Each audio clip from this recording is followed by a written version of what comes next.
Ainda que eu ande pelo vale da sombra da morte, não temerei mal algum, porque tu estás comigo. A tua vara e o teu cajado me consolam. Muito bom dia para você. Com essas palavras nós começamos mais um dia. Nós pedimos a Deus a proteção, a bênção dele sobre a nossa vida e que nós possamos, no decorrer desse dia de 24 horas, cumprir e andar ao lado do nosso Salvador.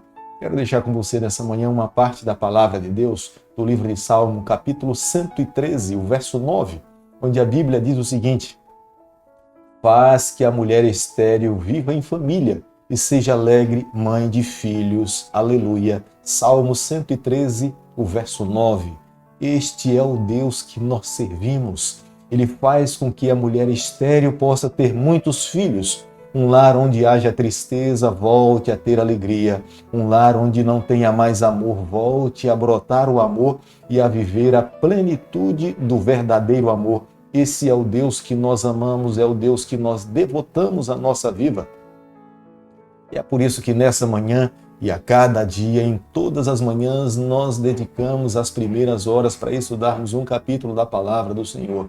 E nessa manhã convido você a ter nas mãos a palavra de Deus no livro de 2 Reis, capítulo 12, verso 1.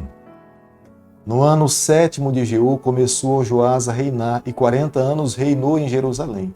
Era o nome de sua mãe Zíbia de Berseba.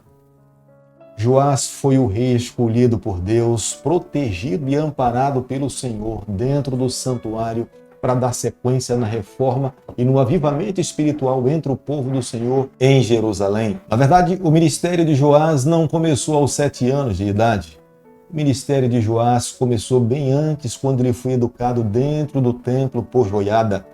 Joiada foi uma figura paterna para Joás. Joiada lhe ensinou a amar a palavra do Senhor.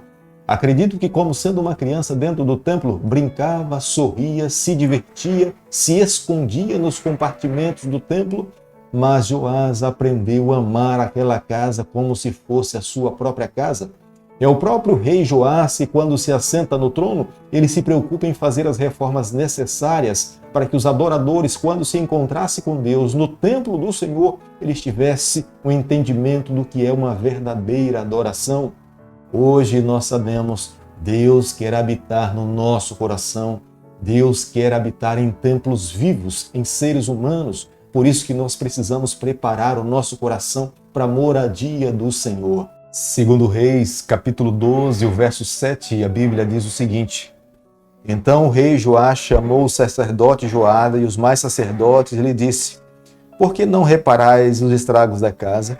Agora, pois, não recebais mais dinheiro de vossos conhecidos, mas entregai-o para a reparação dos estragos da casa. O dinheiro que os sacerdotes estavam recebendo como oferta para a manutenção do templo e para a manutenção dos próprios sacerdotes, eles estavam usando para benefício pessoal.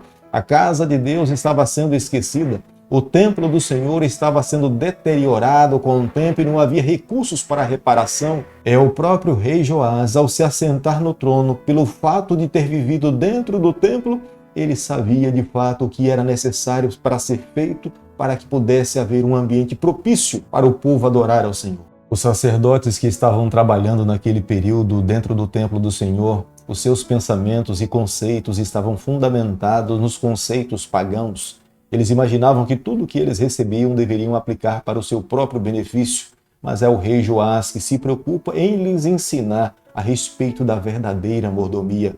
A verdadeira mordomia nos leva primeiramente a pensarmos no reino do Senhor. Em segundo lugar vem nós e a nossa família, mas primeiramente nós precisamos pensar no Senhor. É o próprio Senhor que nos orienta dizendo o seguinte: buscai, pois, em primeiro lugar o seu reino e a sua justiça, e todas as outras coisas vos serão acrescentadas. Quando nós colocamos Deus em primeiro lugar na nossa vida, o restante da nossa vida é completamente abençoada. Deus não pode receber o que sobra. Deus precisa ser a primazia. Na verdade, no tempo de Joás, o templo estava recebendo a sobra. O que sobrava era o que de fato era aplicado no templo do Senhor. 2 Reis, capítulo 12, o verso 15, a Bíblia diz o seguinte: também não pediam conta aos homens em cujas mãos entregavam aquele dinheiro, para o dar aos que faziam a obra, porque procediam com fidelidade. Este é o magnífico testemunho daqueles homens que foram escolhidos a dedo para administrar o templo do Senhor, que com fidelidade eles estavam administrando a casa do Senhor. Triste é imaginar que outros foram tirados da administração do templo do Senhor porque estavam vivendo uma vida infiel diante do Senhor.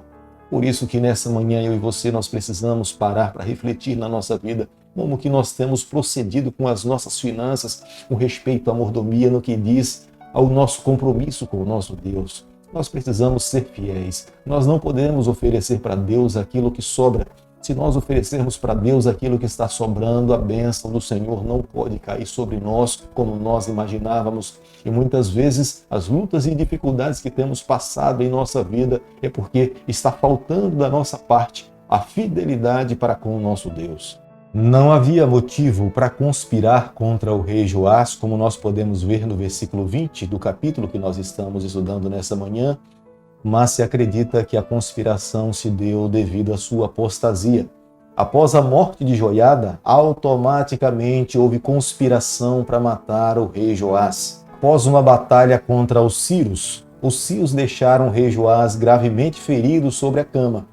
Aqueles que estavam conspirando contra o rei Joás aproveitaram aquele momento que ele estava sob a cama enfermo e o mataram. O sentimento de gratidão da nação de Israel e o respeito que os seus súditos tinham pelo rei Joás foi tão grande que após a sua morte, o seu sepultamento se deu diante das cerimônias de um rei e ele foi sepultado nos sepulcros dos reis daquela época. Querido amigo, nessa manhã, ao concluirmos o estudo do capítulo 12 do livro de 2 Reis, eu e você, nós precisamos chegar à seguinte conclusão. Quando nós passamos por momentos difíceis em nossa vida, por dificuldades, nós precisamos nos jogar nos braços do Senhor. Deve ser uma oportunidade para que cada vez mais nós nos firmemos no Senhor.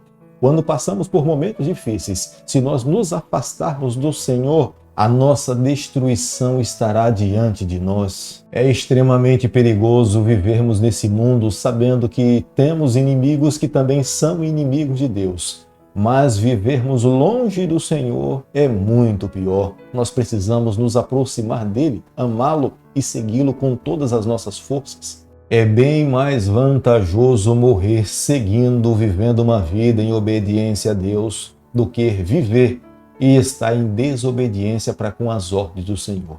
Por isso que hoje nós precisamos cada vez mais amá-lo e nos colocarmos nos seus braços por completo. Embora Joás tenha sido um rei que recebeu a bênção de Deus e cumpriu os propósitos do Senhor, mas Joás começou extremamente bem, reformou o povo do Senhor, elevou a vida espiritual da nação de Israel.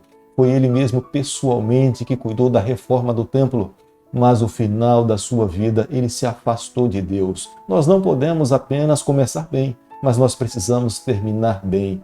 E é o que nós pedimos nessa manhã, que Deus faça com a nossa vida. Querido Pai, nas tuas mãos nessa manhã nós nos colocamos, clamamos pela tua bênção. Nós queremos começar bem, mas nós também queremos terminar nos teus braços, ao teu lado. Por favor, Senhor, fica conosco nesse dia, nos toma nas tuas mãos, é o nosso pedido, é a nossa oração e nós fazemos em nome de Jesus. Que o Senhor te abençoe e te guarde, que Ele faça resplandecer o teu rosto sobre você, que Ele tenha misericórdia de você, que sobre você nessa manhã Ele levante o teu rosto e conceda a tua paz em nome de Jesus.